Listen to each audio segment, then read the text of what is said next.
কিরে, ফাইলগুলো তো এখন ওইখানেই পড়ে আছে, তুই এখানে বসে আছিস কেন? দরকার হলে পাওয়ার অফ অ্যাটর্নিটা নিয়ে রাখ, যখন যেখানে সিগনেচার লাগবে তুই করে নিবি। খুব তাড়াতাড়ি একটা সুসংবাদ পাবেন। ইস, আমি যদি মা হইতে পারতাম তাহলে এমন একটা সন্তান আমার মা করে ডাকতো। কাগজপত্রগুলো সব রেডি করছিলাম, তোর সিগনেচার লাগবে। তুই আমার সবচেয়ে কাছের বন্ধু, আমি তোকে চোখ বন্ধ করে বিশ্বাস করি। তোমাদের এত বড় সাহস, তোমরা আমার বাসায় এসেছো? কি আসতে বলেছে তোমাদেরকে? আমি আসতে বলছি। আমি আমার সকল সম্পত্তি আমার বন্ধু রাতুল রাজের নামে লিখে দিচ্ছি। এটা নে, কারণ আজকের পর থেকে তো তুই একটা ফকির। যা বাইরে গিয়ে ভিক্ষা কর। আউট।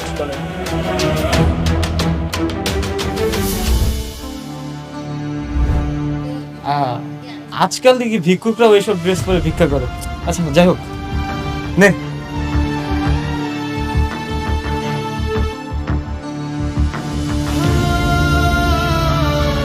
আমি অনেক কিছুক্ষণ আগেও একজন কোটিপতি ছিলাম। কাছের মানুষের বিশ্বাসঘাতকতা আমাকে রাস্তার ভিক্ষুকদের পাশে বসিয়েছে। আমার খুব ইচ্ছে ছিল গরিব মেয়ের সাথে বিয়ে করে সুখের সংসার করব, কিন্তু আমার আশপাশের মানুষ আমাকে সুখী হতে দিল না। জানি না আমাদের ভবিষ্যৎ কি। দোকানে বেচা কিনা দিন দিন বাড়তেছে, এই অভাব থাকবো না।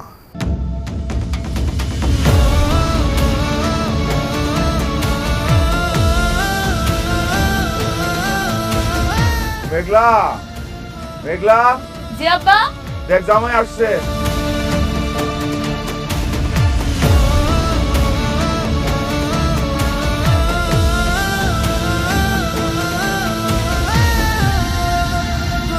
কালকে এতবার করে কর পর আজকে আবার চলে আইছো। নির্লজ্জ বেহায়া। আম্মা দেখছো কত বড় নির্লজ্জ? দেখছি, চুপ থাক।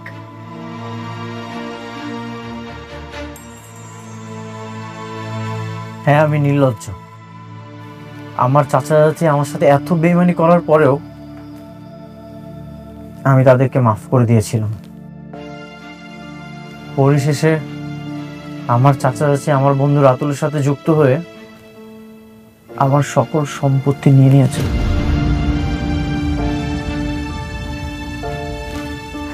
এর বিপরীতে আমাকে ভিখারির থালা ধরিয়ে দিয়েছে। ভুলটা আমারই। আমার বন্ধু রাতুলকে আমি অতিরিক্ত বিশ্বাস করেছিলাম, আর এই অতিরিক্ত বিশ্বাসে আমার জীবনের কাল হয়ে দাঁড়িয়েছে। তুমি এগুলা কি কইতাছো? ভালো মতো কও তো।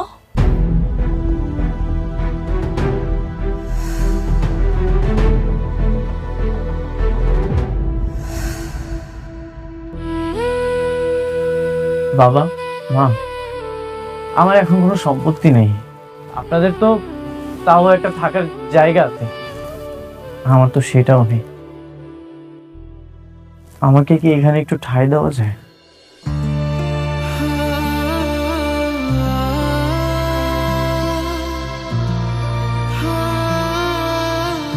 অনেক, তুমি এগুলা কি কইতাছো? আমগো সব বিপদে আপদে তুমি সব সময় পাশে ছিলা। এখন তুমি আমগো সাইডে কই থাকবা? তুমি আমগো কাছেই থাকবা। হ্যাঁ বাবা, তুমি কোনো চিন্তা করো না, আমরা তো আছি। বাবারে, তোমার আমরা টাকা পয়সা ধন দৌলত দেখে বিয়ে দিনে তোমরা আমার কুলার মতো ছিল, কুলার মতোই থাকবা, এই বাড়িতেই থাকবা। তোমার ওই বন্ধুরে তুমি একদিন ঠিক শিক্ষা দিবা। তোমার অনেক বড় হইতে হইব। মেঘলা, তুমি যদি আমার পাশে থাকো আমি সবকিছুর সাথে লড়াই করতে পারবো।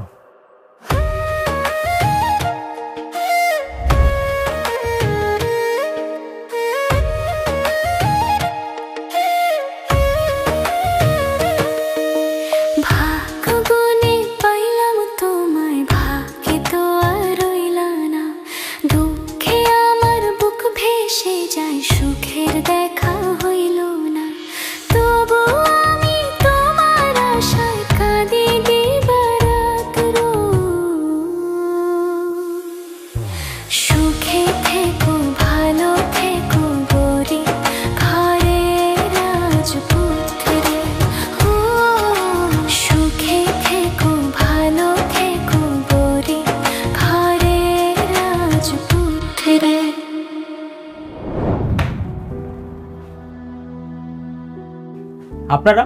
আপনারা মানে এটা কেমন ধরনের বিহেভ? তুমি তোমার মালিককে চিনতে পারছো না? How much of this restaurant I want to buy? রেস্টুরেন্টের প্রাইস তো অলমোস্ট 30 লাখ, কিন্তু আমি তো সেল করবো না। রাতু, ওনাকে 50 লক্ষ টাকা দিয়ে দাও। মালিককে চিনবো না কেন? মালিককে তো আমরা চিনি, আপনারা কেন এসেছেন? এখন থেকে রোজ আমি রেস্টুরেন্টে আসবো, আমি এখন থেকে দেখাশোনা করবো। একটা রাস্তার ফকির নাকি রেস্টুরেন্ট দেখাশোনা করবে? হাস্যকর। এই রেস্টুরেন্টের দাম জানেন? কি বললি তুই? মুখ সামনে বল। অনেক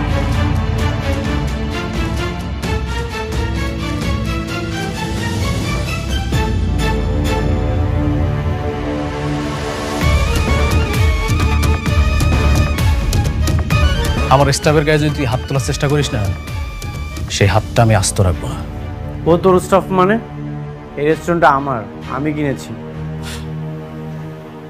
ফকিরনি, তুই কি মূর্খ নাকি? দলিলে সবকিছু স্পষ্টভাবে লেখা আছে, তোর স্থাবর অস্থাবর সব সম্পত্তির মালিক আমি, এমনকি এই রেস্টুরেন্টটাও। সি রাতুল ভাই, আপনি ওর বন্ধু না? অনেক আপনার জন্য কি করে নাই, সেই বন্ধুর লগে এত বড় বেমানিটা করলেন, সব নিয়ে গেছেন, নিঃস্ব বানাই দিছেন। ভাই, এই রেস্টুরেন্ট অন্তত দেন, যাতে আমরা একটা কিছু করে খাইতে পারি। ওরে আমি একটা কানা করেও দিব না। ভাই, এত বাসান হয়েন না ভাই, আমার স্বামীর সাথে এত বড় অন্যায় করেন না আপনি, এত বাসান হয়েন না ভাই, রেস্টুরেন্ট অন্তত ফিরত দেন আপনি। এগুলো কি করতেছো? পা কেন ধরতেছো? লাগবে না আমার রেস্টুরেন্ট, চলো। তুই তো ভালোই বিজনেসম্যান রে, নিজে না পেরে তোর বউরে লাগাই দিছিস কাকুতি মিনতি করতে না। শোন, একটা কাজ কর, তোর স্বামী স্ত্রী বাহিরে গিয়ে রাজমিস্ত্রি কাজ কর, আর যদি সেটা না পারিস তাহলে তোর বউরে দিয়ে অন্য কোনো একটা ধান্দা করতে পারিস। রাতুল, আর একটা বাজে কথা বলে তোর জিব্বা আমি টেনে ছিঁড়ে ফেলবো। তোমরা দাঁড়াই কি দেখতেছো? ধরো। তোর এত বড় সাহস, তুই আমার মেঘলাকে এসব বলিস? এই ফকিন্নি দুইটাকে ঘাট ধাক্কা দিয়ে এখান থেকে বের করে দাও। সব হিসাব তোলার হইল, সুদে আসলে একদিন ফেরত পাবি।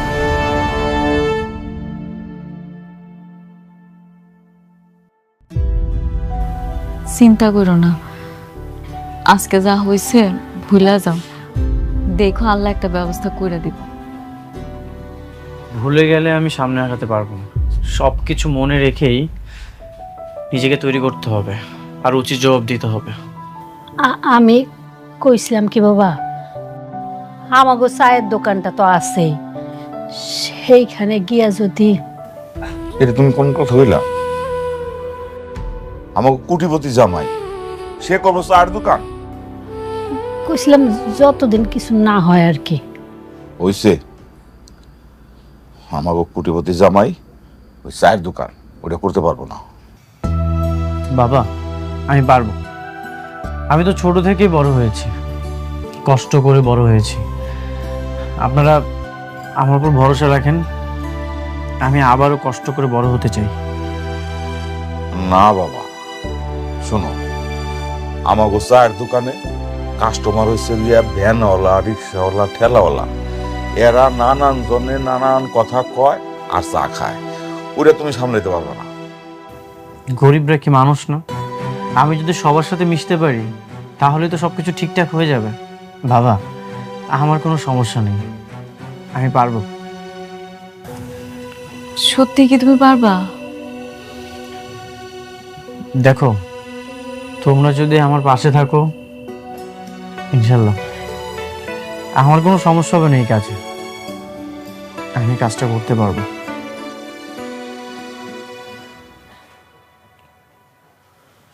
ঠিক আছে বাবা, তুমি যদি কষ্ট করে চায়ের দোকানে যাইতে চাও, চা বেচতে চাও, আমার কোনো আপত্তি নাই। তো আমার একটা কথা কি, তুমি শিক্ষিত মানুষ, দেখো অন্য কোনো ব্যবস্থা করতে পারো কিনা, তোমরা থাকো।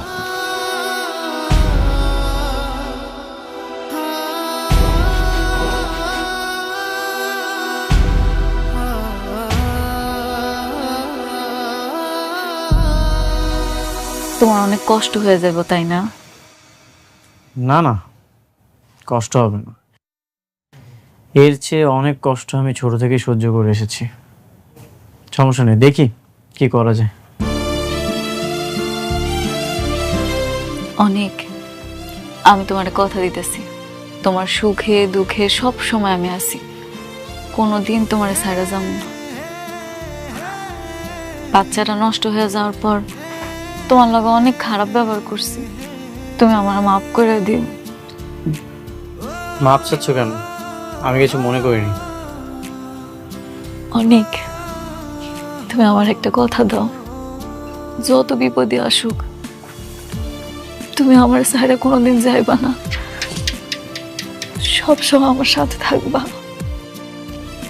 আরে পাগলি, ভালোবাসার মানুষ কখনো ছেড়ে যায় না, ছায়ার মতো সবসময় পাশে থাকে। আমিও তোমার ছায়া হয়ে সবসময় তোমার পাশে থাকবো। আচ্ছা, অনেক রাত হয়েছে, ঘুমো। হ, তুমি শুয়ে পড়ো।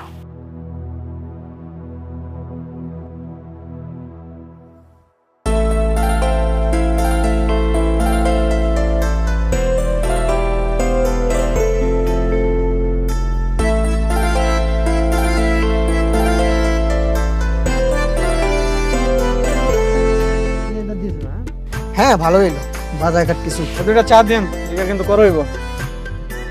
বসেন, দিচ্ছি। তোর ম্যানেজার কোথায়? কল হিম নাও। তোর চাকরি কিভাবে থাকে আমি সেটাই দেখবো। আরে কোটিপতি গাড়িওয়ালা দিয়ে ভাঙা দোকানে বসে চা বিক্রি করতেছে, কাহিনী কি? সেদিন থেকে ভালোই ভাব নিচ্ছিল, আজকে দেখি গরিব গোদানে চা বানাইতেছে। ভাই, বাড়তি কথা বলবেন না, বসেন, আমি চা দিচ্ছি। সকালের ধনী রে তুই, সন্ধ্যাবেলায় ফকির। কই গেল তোর টাকার অহংকার?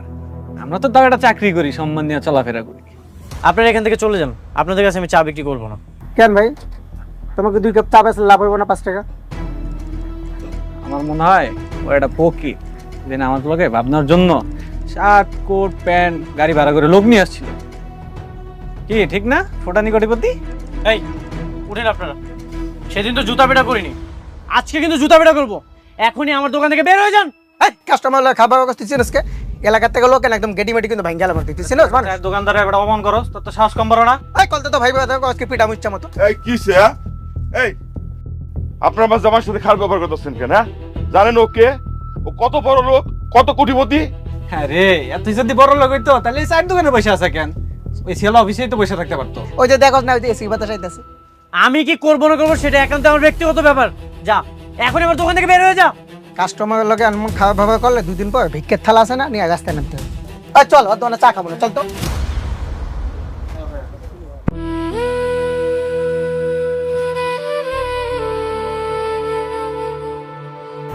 মাথাটা ঠান্ডা করো, তোমার কি দরকার ছিল হ্যাগুলোকে ঝগড়া করার? সরি, রাগটা কন্ট্রোল করতে পারিনি। বাবা, তুমি শিক্ষিত মানুষ, আমার মনে হয় তুমি চা বেচতে পারবা না, বুঝছো? তুমি আজকে বাড়িতে চলে যাও, কালকে চাকরি খোঁজার জন্য বুঝো। আব্বা তো ঠিকই কইছে, তোমার লগে এগুলা যায়, তুমি শিক্ষিত বলা, ভালো চাকরি করবা। চলো এখন ঘরে চলো। হ বাবা, তুমি আজকে বাসায় যাও, তোমার আসলে একটা চাকরি যেভাবে খুঁজে বাইর করতে হবে, যাও। মাথাটা ঠান্ডা করো, পাগলামি করবি। আব্বা আমরা গেলাম, তুমি দেখো।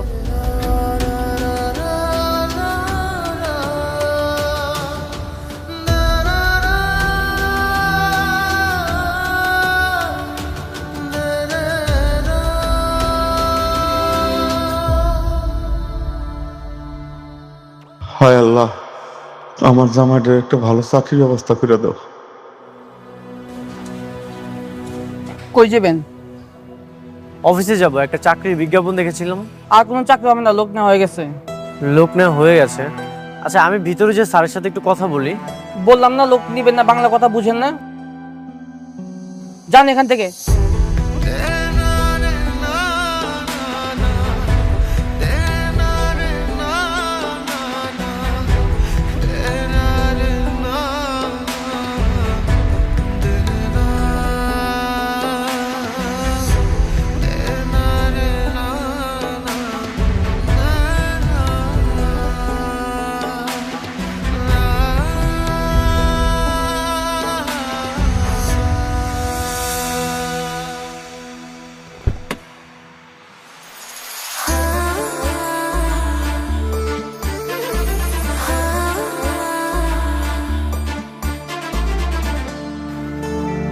কত টাকা বিল হয়েছে?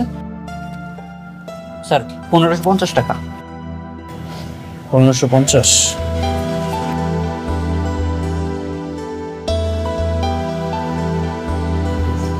স্যার কার্ড তো কাজ করছে না। কি বলতেছেন কার্ড কাজ করছে না? মানে আপনি আরেকবার একটু ট্রাই করে দেখেন।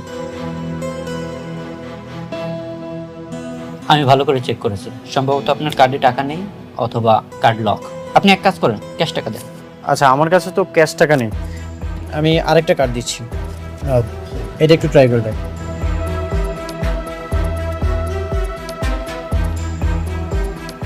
কি অবস্থা দেখেন, এটাও কাজ করে না। ক্যাশ টাকা দেন। আসলে আমার কাছে ক্যাশ টাকা নেই, আমার কাছে টাকা ছিল, আমার বন্ধু আমার সাথে বেইমানি করেছে। আমার মনে হয় ও আমার কার্ডগুলো লক করে দিয়েছে। পকেটে টাকা নেই, কার্ড নিয়ে আসছেন তাও কাজ করে না, ফুটানি করার জায়গা পান না। আপনি কি বলতেছেন এসব? আর কত ধরনের বাটপার দেখবো? তোমাদের মতো চিটার বাটপার আমাদের রেস্টুরেন্টে প্রতিনিয়ত আসেন। তোমাদের মতো চিটার বাটপারকে কিভাবে শায়েস্তা করতে হয় তা আমাদের জানা আছে। চলো আমাদের রান্নাঘর পরিষ্কার করবো।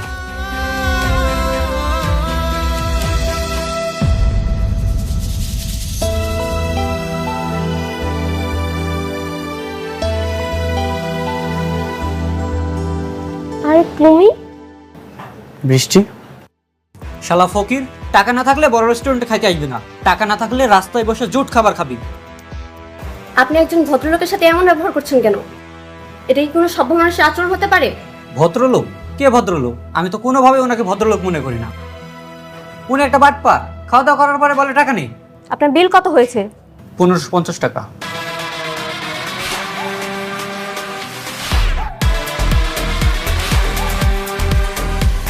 এখানে 5000 টাকা আছে, 1550 টাকা আপনার বিল আর বাকিটা আপনার টিপস। আর নেক্সট টাইম থেকে সামান্য টাকার জন্য মানুষের সাথে এরকম অমানুষের মতো ব্যবহার করবেন না। আগে মানুষ হন, তারপর এরকম রেস্টুরেন্ট দিয়ে। চলো তনিক, এখানে খাবো না।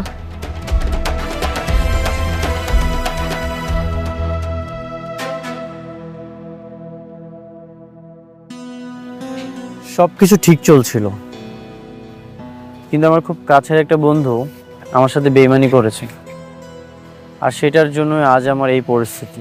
চিন্তা করো না, তুমি খুবই ট্যালেন্টেড একজন মানুষ। আমার বিশ্বাস খুব তাড়াতাড়ি তুমি আবার মাথা তুলে দাঁড়াবে। আচ্ছা, আমার কথা বাদ দাও, তোমার কি অবস্থা বলো? তোমার হঠাৎ পায়ের এমন সমস্যা কিভাবে হলো?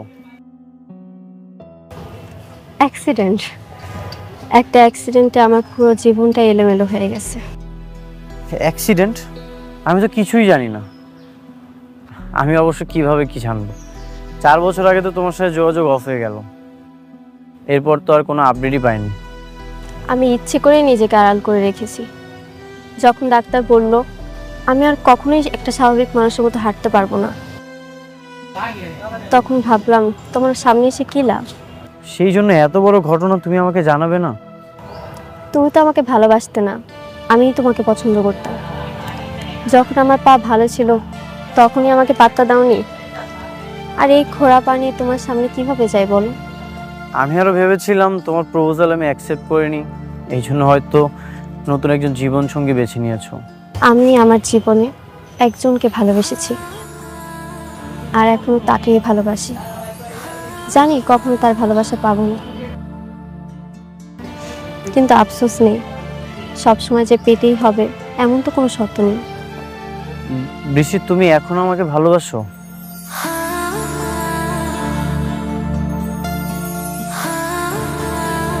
আচ্ছা যাই হোক, তুমি তো জানোই আমার বাবাও তোমার মতো রিয়েল এস্টেটের বিজনেস করে অনেক আগে থেকেই। বাবার ভিজিটিং কার্ডটা দাও তো।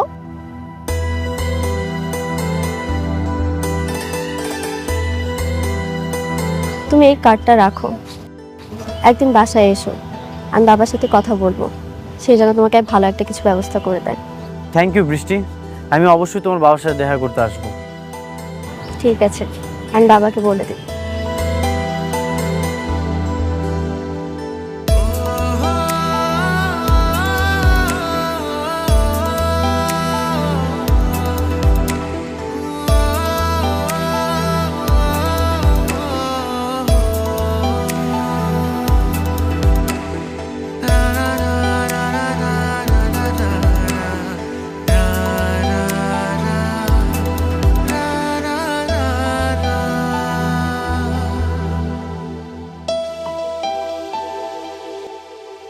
আল্লাহ সব বিপদ একসাথে আমার ঘাড়ে এনে ফলাইলো। এখন আমি এত টাকা কোথায় থেকে জোগাড় করুম? তোমাকে জামাইয়ের বন্ধু যদি বেইমানি না করতো তাহলে তো আজকে এই দিন দেখা লাগতো না। এইটাই তো চিন্তা করতেছি। এখন আমি এই টাকা যদি জোগাড় করে না দিতে পারি তাহলে তোরা আমার এখান থেকে তাড়াই দিব।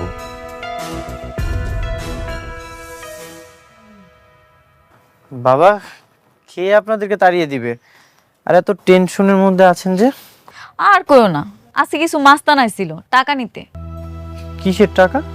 কিসের টাকা আবার? মাস্তান রাইছে মাস্তানি করতে, অগো টাকা না দিতে পারলে আমাকে বস্তি থেকে খেদাই দিব। আরে কথা আছে না, জোর যার মুল্লুক তার। এখানে আমাকে নরম পাইছে, এলিগা চাঁদা নিতে আইছে। টাকা দিতে হবে, এটা কি মগের মুল্লুক নাকি? বাবারে, মগের মূল্য না হইল ওরা মগের চেয়ে তো খারাপ মানুষ। অবস্থাতে এত সহজে পারা যাবে না। যেভাবেই হোক ওকে টাকা জোগাড় করে দিতে হবে, আর নইলে আমাকে এখান থেকে চলে যেতে হবে। বাবা আপনি একদমই চিন্তা করবেন না, দেখি টাকার একটা ব্যবস্থা করা যাবে। কি তুমি কি কইতেছো? এমন অবস্থায় তুমি এত টাকা পাইবা কই? দেখি কোন একটা ব্যবস্থা করা যায় কিনা। আর তাছাড়া সবকিছু হারিয়ে তো পথে বসা যাবে না। এই বস্তিতে কত মানুষ থাকে এইখানে, সবার তো একটা থাকার জায়গা তো অন্তত থাকা লাগবে।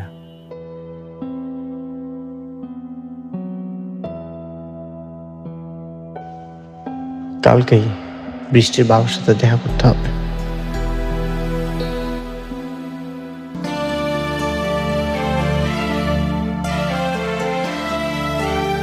আরে বসো না।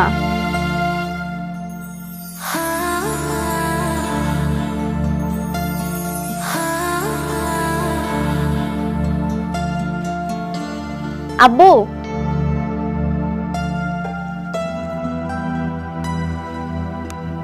আসসালামু আলাইকুম আঙ্কেল। ওয়ালাইকুম আসসালাম। তুমি তাহলে অনেক? জি। Please sit down.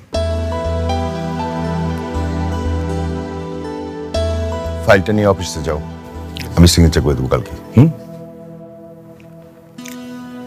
তুমি এতে যাও।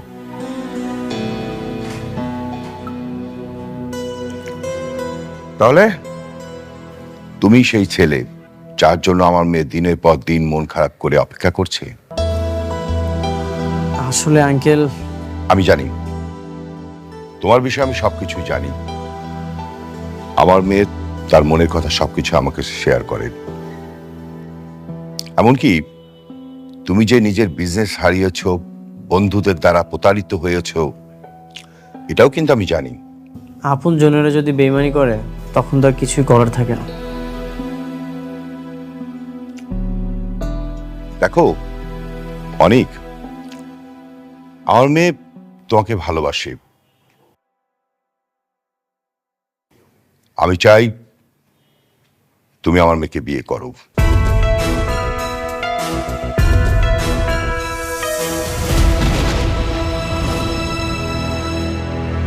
আমার এত বড় বিজনেস, বাড়ি, সবকিছু আমার মেয়ের বৃষ্টির নামে। দেখো বাবা, আমার বয়স হয়েছে, তোমাদের দুজনের বিয়েটা হয়ে গেলে আমি আমার বিজনেসের দায়িত্ব তোমার হাতে দিয়ে আমি একটু রিল্যাক্স করব।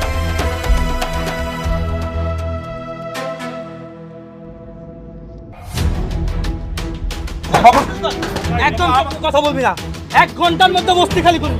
অনেক আব্বা জানি কেমন করতেছে, একটু তাড়াতাড়ি আনো, তাড়াতাড়ি আনো। ওনার হার্টের 3টা ব্লক ধরা পড়েছে, ইমিডিয়েটলি রিং করাতে হবে। কত টাকা লাগবে? অ্যারাউন্ড 4 লাখ টাকার মতো তো লাগবে। হ্যাঁ চাচা, আপনি তো আমার সব সম্পত্তি নিয়ে গেছেন। চাচা আমাকে মাত্র 4 লক্ষ টাকা দেন, না হলে মেঘলার বাবাকে বাঁচাতে পারবো না। চাচা ভাই, ভাই আমি তোর পায়ে ধরতেছি ভাই, তুই আমাকে মাত্র 4 লক্ষ টাকা দে, আমি সব টাকা পরিশোধ করে দেবো ভাই। সব ব্যবস্থা হয়ে গেছে, তুমি ডাক্তারকে বলো আমি টাকা নিয়ে আসতেছি। আলহামদুলিল্লাহ। আমি চাই তুমি আমার মেয়েকে বিয়ে করো, তুমি সবকিছু পেয়ে যাবে। ঠিক আছে আঙ্কেল, আমি বিয়েটা করবো।